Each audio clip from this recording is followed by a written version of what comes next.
The Auburn Tigers do exactly what they needed to do. Welcome on into this special live edition of Locked On Auburn. I'm your host, Zach Blackerby, joined, as always, for this Auburn basketball postcast by my good buddy, Darrell Dapprich. The Tigers take care of Mississippi State in revenge fashion, Darrell, by winning 78-63. I don't know if we're going to call it the Denver Jones game, but his resurgence, his ability to score, it brings so much to this offense, especially now that it's March. Yeah, before we do a little deep dive, I want to test the memory of one Zach Blackerby. Me and you were on the phone this morning, right? We were talking about this game. You said, what did I say the score was going to be as far as how big Auburn was going to win? You said 15, and 15. Wow, you nailed it. I nailed it. Yeah. So that would be a FanDuel moment for Darrell Dapprich. That's right. I will say three things were very key to me in the first half. Number one, Auburn played elite defense. I mean, to have 22 points in the first half, and the way Mississippi State was shooting from a field goal percentage was attributed to Auburn. They were locking it down defensively. Sure. So great job. And then Denver Jones and Chaney Johnson in the first half, had really nice first halves. Chaney had 8. I think Denver had 7.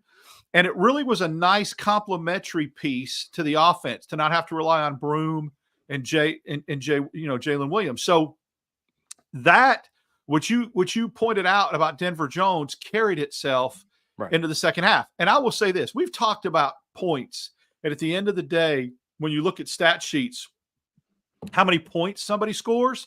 But I also look at when they scored them. A lot of people score points in garbage time, and it's misleading. Go back and look at the Denver Jones shots that he hit and when he hit them in the moments of the game, and they always seem to turn momentum, stem the tide, build onto a lead. Yeah. When he scored mattered just as much as how many he scored tonight. Mm-hmm. No question. No question about it. Let's talk about point guard play, because that's been a theme.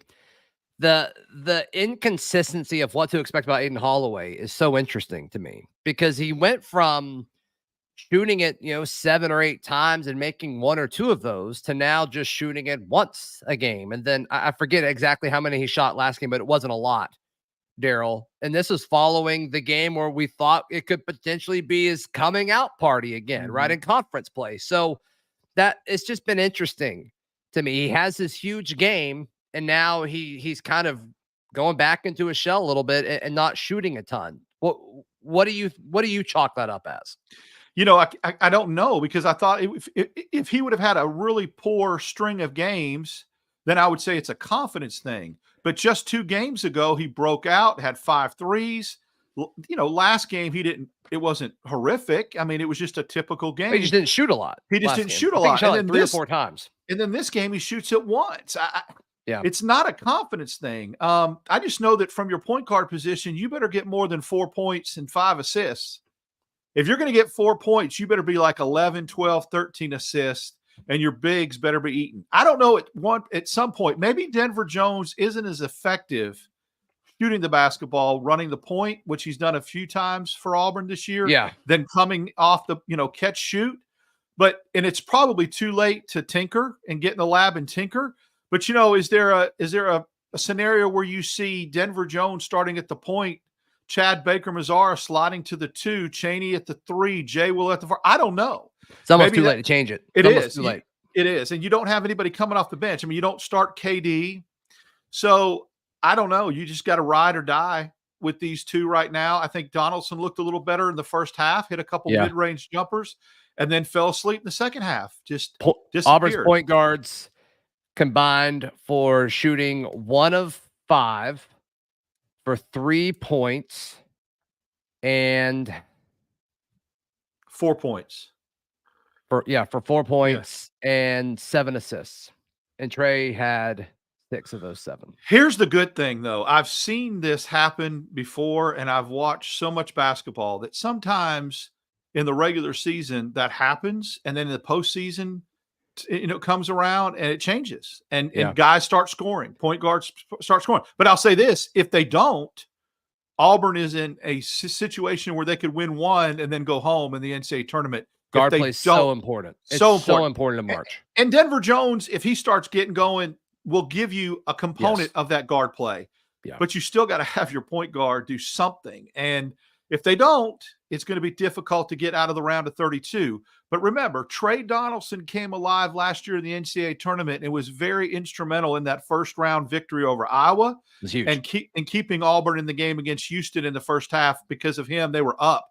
So if he can do that with the way Jay Will and Broom and now Chad Baker-Mazara, you got more scoring than in Denver. Then you can kind of advance and do what you've got to do. It remains to be seen if it can be done, but it has happened before. Yeah, Chaney Johnson's 8 points, 3 of 4 shooting. If we could get that every single outing from Chaney, how crucial would that be?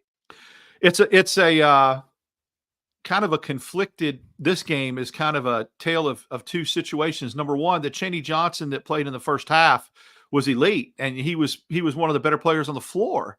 Yeah. But here you've got to sustain that. I mean, I like his 8 points, but the only thing that concerns me is they were all in the first half. He's got to come out and even hit 2 shots in the second half and go for 12, that kind of thing. You cannot disappear in the second half. You've got to sustain that a little. I'm not saying you have to come out and play like you did in the first half, but give Auburn something in the second half from the score sheet. So that's the only downside. Otherwise, love his 8 points, love his game. I think he got Auburn. He was crucial, instrumental in getting Auburn out to that lead in that first half. Mm-hmm. Yeah, and just another Johni Broome stat line, 7 of 13, 17 points. I love this, Darrell. 4 guys scored in double figures, which is what we've talked about early on in conference play when Auburn was playing its best ball. And we kind of went away from that a little bit because Johni had to be so much of the offense. Jay Will, 10 points, who looks fine, by the way. That's what a relief. Looks fine. Started today. That's great. Johni Broome, 17. Chad Baker-Mazara, 10. And Denver Jones, 15. And it's going to be those 4 guys. If Auburn goes on a run, it's going to be those 4 guys. It is. It's better than only having 1 or 2 that you could count on. And if somebody shuts him down, like we thought kind of early in the year, we had a lot of balance. And then early in the SEC season, it was the Jay Will Broome show. And when those 2 were on, you could beat anybody. But if you took one of them away, now you've got Chaney and maybe Denver and Chad Baker-Mazara as options too. I like that. And I like that going into the postseason. That's why I think it's so important. Just let one point guard emerge to be an offensive threat, and you could get really, really balanced scoring, Zach, and you could get into the 80s every night, really. And with the way this team guards, I mean, look, we feel pretty strong that when they roll it out there every game, no matter who they play, Auburn has a pretty good shot of keeping their opponents in the 60s. They just do. That's how they guard. Right. And if you do that and you average, I mean, math ain't hard. You average in the 70s, you're going to have a good shot to win all your games. Math can be hard. It can be. It can be. But in this scenario, it's very simple that if you just say, okay, we're going to be balanced and score in the 70s, you've got a good chance to win every game you play. Yeah. So, that'll be key. So since the night where Auburn could not score from 3 to save their life, they shot 18% against Kentucky. Since then, they popped off, shot 53.8% from 3 against Georgia. Obviously not sustainable. Tennessee in the loss shot 40% from 3. On the road, which is good. Which, you take. Like, we talked about it after the last game. It's like, if you would have told me Auburn did that, I would have said Auburn won. And then tonight, they shot 47% from 3. And it's like, okay, like, we're figuring it out. Like, guys are getting more effective from shooting it from deep, which is huge. That was kind of the biggest issue, the biggest question mark about this team. And it does kind of feel like they're starting to figure that out, which is something that I think is flying under the radar a little bit, especially because they lost to Tennessee during the week. But this is something that is getting significantly better. They shot in the game before that was South Carolina, where they shot 60% from 3. And so, I mean, we're talking about, and then the time before that was Florida, which I don't think I need to pull up. That wasn't good. So, but I mean, the last, 6 out of the last 7 games have been solid from behind the arc. I just think that's flying under the radar a little bit. I saw a stat that Chad Baker-Mazara, Lior Berman, And Denver Jones, what they've done in the last 5 games, shooting percentage from 3 has been significantly better what they did to that point in the season. So I think those 3 shooting the 3 so much better can be attributed to a lot of that, big time. Because like I said, Berman has been very effective shooting the 3. Denver's gotten better shooting the 3, and so is Chad Bacon Lasagna. So those 3 have really attributed to that shooting percentage. And all that does, Zach, as you know, Auburn starts hitting the 3 and people start running out at them, then Broome and Jalen Williams are going to eat down low, and Cardwell when he comes off the bench. So that's a big thing. And I think that, it makes Auburn a lot more balanced and a lot less one-dimensional. Yeah, I'm seeing a lot of people in the live chat talk about Lior. I haven't seen an official word on Lior Berman. Haven't either, just that he, obviously was not going to return. Knee is the only thing we saw. Yeah, and we don't know the extent of it. I learned my lesson with what I thought was with Jalen Williams, that he looked done, right? So if that's the case, I'll be the first to say it, right? So if you criticize somebody and how they play, not make it personal, but just talk about their play, then you dang well better come back and say, I was wrong. They've turned it around, and give them and compliment them. Sure. Lior Berman, I kind of got on him a little bit early in the year for what he was doing coming off the bench in his minutes. So kudos to him, and he needs to be complimented for how he turned it around against Tennessee in the midweek action. The last 4 or 5 games, he has been a key piece off the bench. So good for him. And if you criticize, you better compliment. So I hate that this happened, because he was becoming a key piece for Auburn off the bench. Instant offense, hit a big 3, bam. And you know what? The kid is scrappy, rebounding, going to the rack sometimes. I was really starting to like the way his game was rounding into form. Yeah, so hopefully he's okay. I mean, give him the same thing you gave Jalen Williams. We'll see. Hopefully, the Mr. Miyagi, thing, treatment from Karate Kid. That a lot of people will understand that reference, but like wax on, wax off. Well, he claps his hands and he rubs them, and then he lays his hands on Daniel Russo, and the pain goes away. It's not the wax on, wax off thing. Yeah. Wow. Same movie though, right? Same movie. Absolutely. I'm cultured. I promise. Yeah, absolutely same movie. You're right. All right. There's a comment in the live chat I want to discuss, because I just think it's wrong. I just think it's wrong and overblown, and I'm a little tired of it. So let's discuss that. Maybe you'll disagree with me. That's coming up right here on Locked On Auburn. Today's show brought to you by our friends at Game Time. Game Time is the best app to buy all of your tickets. You can download the Game Time app for free today. Darrell, you've got a concert coming up. You bought concert tickets via the Game Time app. I've actually got a concert that we're going to this Thursday that we bought on the Game Time app. So just use promo code Locked On when you make that first account. You'll get $20 off your order. Had somebody DM me earlier today. It's like, Zach, I hear it all the time. I know I can see the view from my seat on the app, but I forgot what the code was. It's Locked On, all one word, LOCKEDON. Download the free Game Time app today. So Cartel Phillips says in the live chat, it will be a short tournament for Auburn if they don't learn to play away from home. Well, the last time we saw Auburn play away from home was in one of the toughest places to play in the entire country against the number 4 team in the country. That happened. And we all agreed that the way that they played would have beaten 99% of teams in all of college basketball that night. We just talked about what they shot 40 points. And if you do that against anybody else, that doesn't happen. So like this whole thing that Auburn's the only team that plays poorly away from home, it's annoying. It's so annoying, and I get it. And it's clearly a thing that's happening, but it's not the issue. Like that's not why that's not something Auburn's going to fix. And also you don't play road games in the tournament. You play neutral site games. And it's just, I see it everywhere. Auburn people love talking about it, Darrell, over and over and over again. And it's just, it's wearing me out. Yeah, here's the deal. Okay, I went ahead and pulled it up just so I could have it,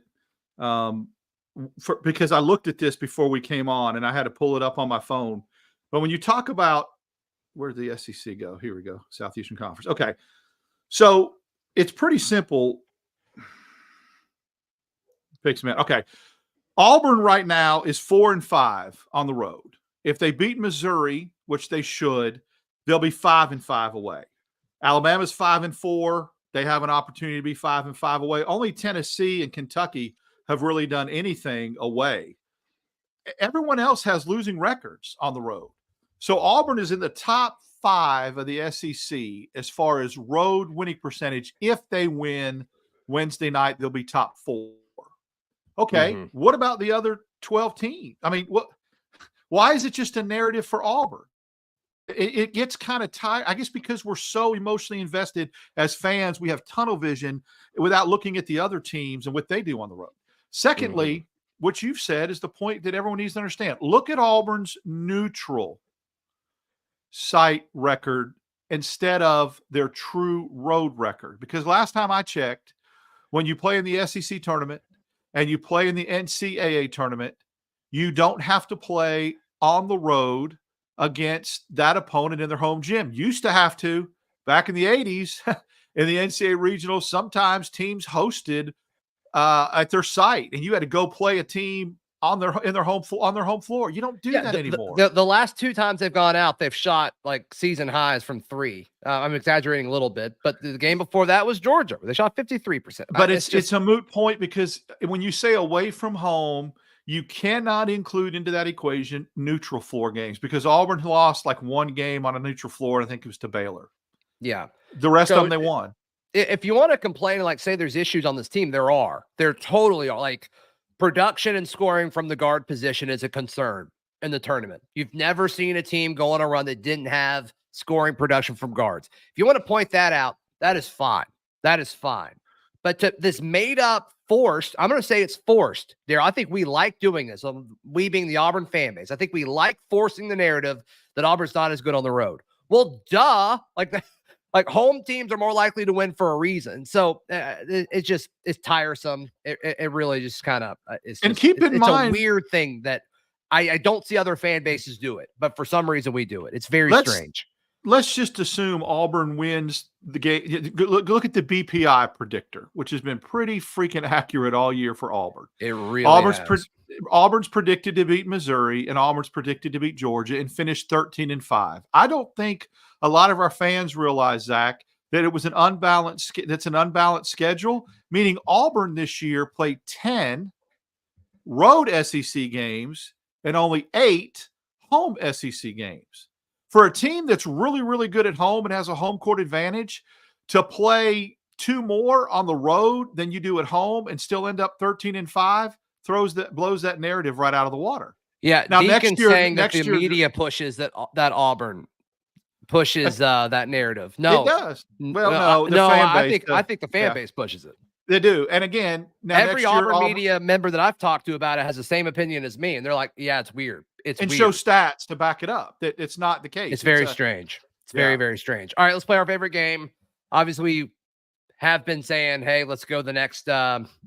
The next 5 games out. There's not 5 games left. There's just 2. So drop in the live chat.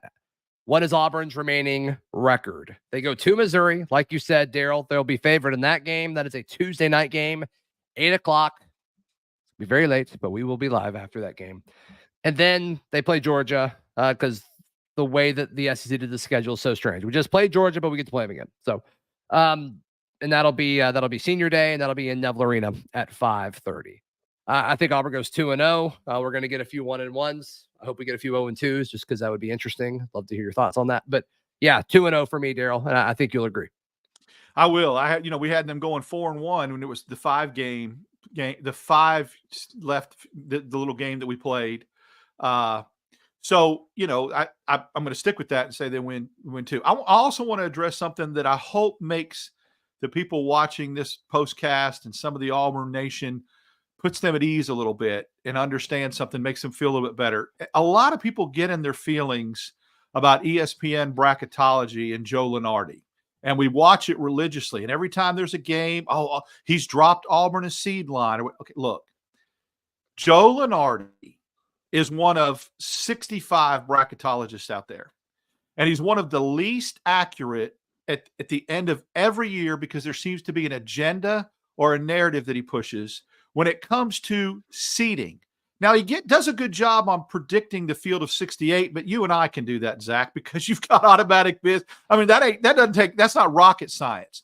But as far as it's really like the last 4 or 5 that they're the tricky. Yeah, exactly. Sure. But when you take his last bracketology before the selection committee, and then you take what actually happens on Selection Sunday, he is so wrong consistently. So if you're an Auburn fan, embrace what Joe Lunardi has Auburn, because you know it's not going to be right. It's going to be wrong. Therefore, you should celebrate. He's never right. Quit treating that as gospel. This is the same dude that had Auburn matched up with App State in one of his brackets last week, which won't happen because the selection committee will not have a rematch in the first round when Auburn played App State earlier in the year. That goes to show you what a clown he is and what he doesn't know. That's clown shoe stuff right there. If you're a bracketologist, you should know that Auburn will not play App State because they played each other already in the year. But yet, he does it because he's a joke. Quit being worried about Joke Lunardi and what he does. He's not accurate. And just embrace it because he's going to be wrong. And look at the other matrices that are usually right. There's a lot of dudes out there that get it a lot more right than Lunardi. Yeah. But it was in our comment section is why, I addressed it. Sure. I'm glad you did. I want people to go to sleep tonight, feel better, be relaxed, have fun. Do you feel better after that?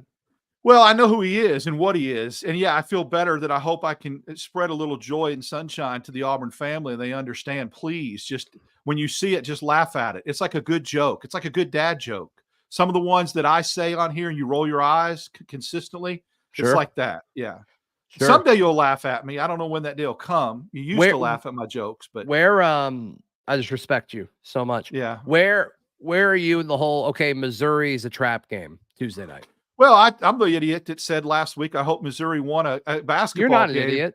You're not an idiot. I'm like, hey, I want them to win a game because every time they keep losing, the odds are, how long can you sustain that? The odds are you will win a game. How hard is it, Zach, to go over in the SEC? It's hard. Even the Tony Barbie teams have they played that were today? Upward level teams won games in the SEC.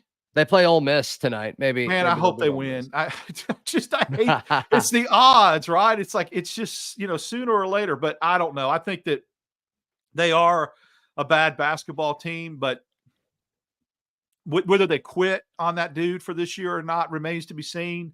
I just have a hard time. And maybe they win the last game of the year, right? Because Auburn's game's not the last game of the year. Mm-hmm. Maybe they win the last. It's so hard to go winless in the SEC. It's just very difficult. So that's what concerns me. I don't call it a trap game because Auburn's not looking past Missouri to Georgia. True. If it was Alabama that we were getting, or Tennessee. And Pearl's saying the same thing. It's like they want one. They're going to get one. Yes. Better not be you.